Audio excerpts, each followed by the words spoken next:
Assalamualaikum warahmatullahi wabarakatuh.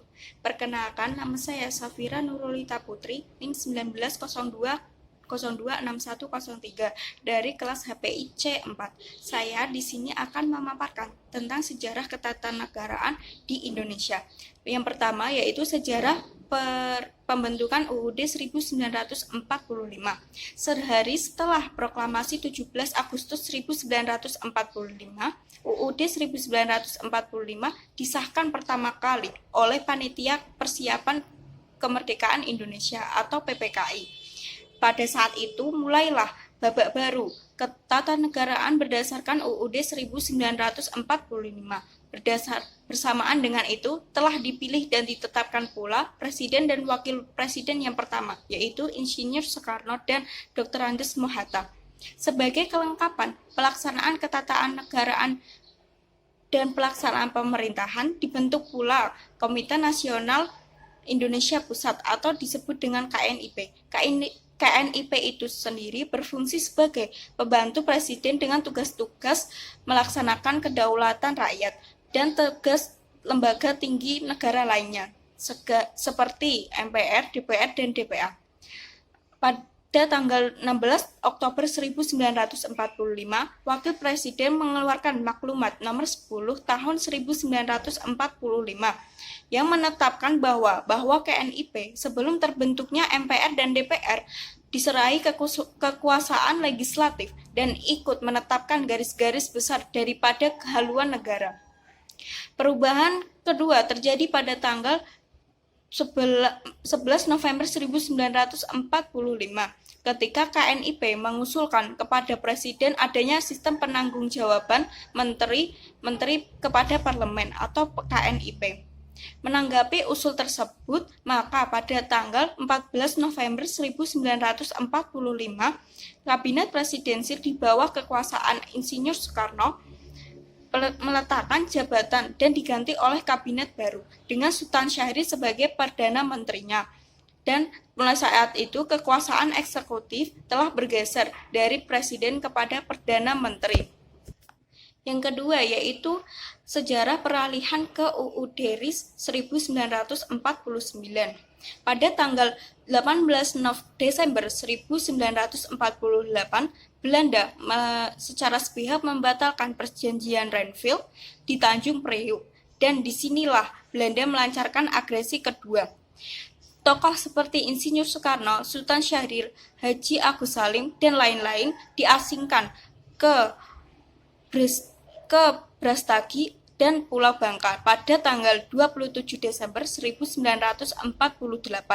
Pada tanggal 1 Maret 1949, rakyat bersama TNI di bawah pimpinan Soeharto melancarkan serangan besar-besar untuk merebut kembali negara RI di Yogyakarta, dan terjadi pertempuran selama 6 jam dan Yogyakarta dapat direbut kembali.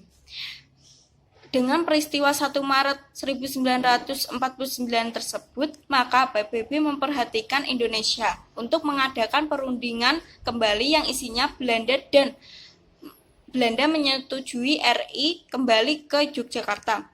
Maka pada tanggal 27 Desember 1949 terbentuklah negara RIS dengan dikembalikannya kedaulatan oleh Belanda kepada pihak Indonesia, dengan presiden pertama RIS yaitu Insinyur Soekarno.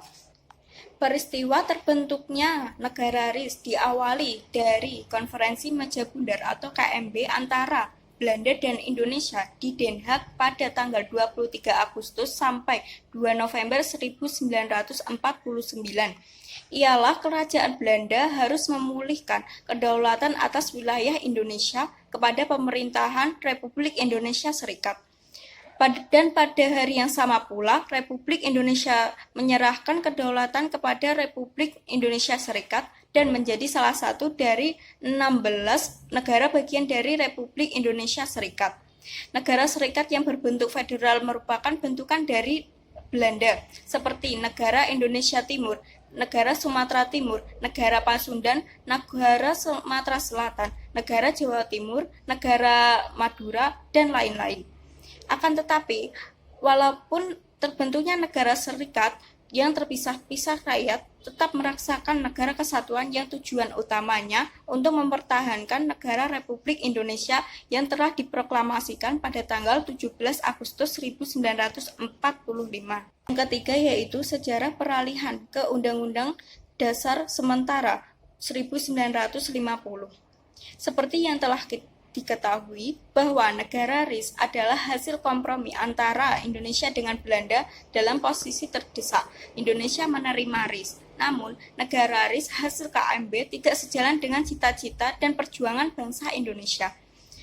Maka pada tanggal 27 Desember 1949 dirintis untuk kembali kepada negara kesatuan dan proses pemulihan negara kedaulatan tersebut diantaranya 1. Negara-negara bagian yang menggabungkan diri kepada negara yang bagian yang lain, dalam hal ini kepada negara RIS pemerintahan. Yang kedua yaitu penyerahan kekuasaan kepada pemerintahan federal oleh negara bagian. Yang ketiga yaitu persetujuan antara negara federal dengan negara bagian. Dengan cara ini ternyata belum berhasil untuk melaksanakan pembentukan kesatuan kembali, maka harus dicari jalan lain, yaitu harus merubah konstitusi RIS dengan konstitusi baru dengan berbagai catatan, yaitu 1. Pasal-pasal yang ide federalisme dalam konstitusi RIS harus dicabut. Yang kedua yaitu negara kesatuan dibentuk dengan cara semua negara bagian yang ada masuk RI dengan sendirinya RIS bubar. Maka pada tanggal 18 Agustus 1950 UUD Undang-Undang Sementara 1950 dinyatakan berlaku. Yang keempat yaitu sejarah kembalinya berlakunya UUD 1945. Konstituante telah menyelenggarakan sidang-sidang membahas rencana penggantian UUD 1950. Akan tetapi kenyataannya konstituante tidak berhasil membuat rumusan tentang Undang-Undang Dasar yang dapat dijadikan pengganti UUD S 1950. Karena kemacetan kerja konstituante, maka pada tanggal 22 April 1959, Presiden menyampaikan amanat kepada konstituante yang memuat anjuran kepala negara dan pemerintahan untuk kembali kepada UUD 1945. Amanat Presiden diperdebatkan dalam suatu pemandangan umum sidang konstituante pada tanggal 29 April sampai 13 Mei 1959 serta tanggal 16 sampai 26 Mei 1959. Maka dengan pertimbangan keselamatan negara dan bangsa, pada tanggal 5 Juli 1959 Presiden Soekarno mengumumkan dekret yang berisi tentang 1. Pembubaran konstituante, 2. Penetapan berlakunya kembali UUD 1945, dan yang ketiga yaitu tidak berlakunya kembali UUD S 1950. Yang kelima yaitu latar belakang diadakannya amandemen UUD 1945. Latar belakang perubahan UUD 1945 yaitu karena pada masa Orde Baru kekuasaan tertinggi di tangan MPR dan pada kenyataannya tidak berada di tangan rakyat, dan kekuasaan yang besar pada presiden, adanya pasal-pasal yang terlalu luas sehingga dapat memicu multitafsir, serta kenyataan rumusan UUD 1945 tentang semangat penyelenggaraan negara yang belum cukup didukung ketentuan konstitusi. Latar belakang tujuan perubahan UUD 1945 waktu itu adalah menyempurnakan aturan dasar seperti tata negara, kedaulatan rakyat, HAM, eksistensi negara, demokrasi, dan negara hukum, serta hal-hal lain yang sesuai dengan perkembangan aspirasi dan kebutuhan dari negara. Adapun perubahan UUD 1945 diselenggarakan sebanyak 4 kali amandemen, yaitu 1. Perubahan pertama UUD 1945 pada tahun 1999.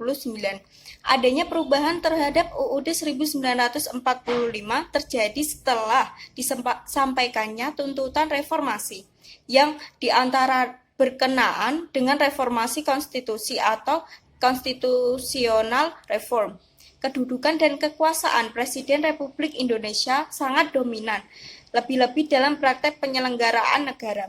Sehingga dalam amandemen pertama UUD dilakukan beberapa upaya, seperti pertama, mengurangi dan mengendalikan kekuasaan Presiden. Yang kedua, yaitu hak legislasi diberikan kepada DPR dan Presiden hanya berhak mengajukan RUU kepada DPR. Keputusan diterima atau ditolak RUU tersebut berada pada kekuasaan legislatif. Yang kedua yaitu perubahan kedua UUD 1945 pada tahun 2000. Perubahan kedua ini dilakukan pada tahun 2000 terhadap materi muatan UUD 1945 adalah perubahan terhadap substansi yang meliputi pemerintahan daerah, wilayah, negara, warga negara, dan penduduk, hak asasi manusia atau HAM, pertahanan dan keamanan negara, keanggotaan, fungsi, hak, maupun tentang cara pengisiannya. Pelaksanaan amandemen kedua ini tampak jelas pada perluasan terhadap HAM yang ditempatkan pada bab tersendiri, yaitu bab 10A tentang hak asasi manusia yang terdiri dari pasal 28A sampai 28J. Selain materi muatan yang mengatur HAM, amandemen kedua ini juga mengamandemen materi muatan yang berhubungan dengan DPR sebagai wakil rakyat dari pemerintah. Yang ketiga yaitu perubahan ketiga UUD 1945 pada tahun 2001. Amandemen ketiga terhadap materi muatan UUD 1945 diputuskan pada sidang rapat paripurna MPR RI ke-7 pada tanggal 9 November 2001. Merupakan sidang tahunan MPR RI.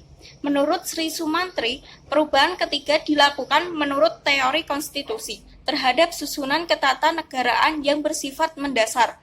Bahkan substansi penjelasan yang bersifat normatif dimasukkan ke dalam batang tubuh UUD 1945. Perubahan yang mendasar pada amandemen ketiga UUD 1945 meliputi antara lain: 1. Yaitu pergeseran kedudukan dan kekuasaan MPR, eksistensi negara hukum Indonesia, pembatasan terhadap jabatan Presiden dan Wakil Presiden, pengaturan tambahan lagi lembaga DPK, dan pemilu yang melibatkan rakyat secara langsung sebagai demokrasi.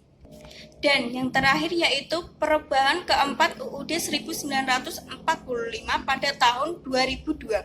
Dalam amandemen keempat pada tahun 2002 ini merupakan amandemen terakhir yang menggunakan pasal 37 UUD 1945 pra-amandemen yang dilakukan oleh MPR.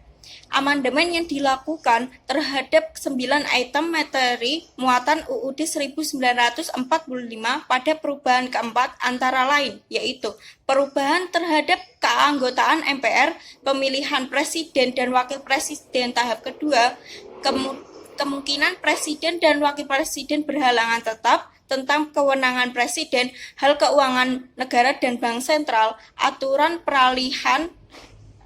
tambahan dan aturan peralihan, dan kedudukan penjelasan UUD 1945.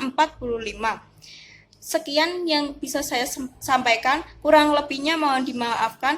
Wabillahi taufiq wal hidayah. Wassalamualaikum warahmatullahi wabarakatuh.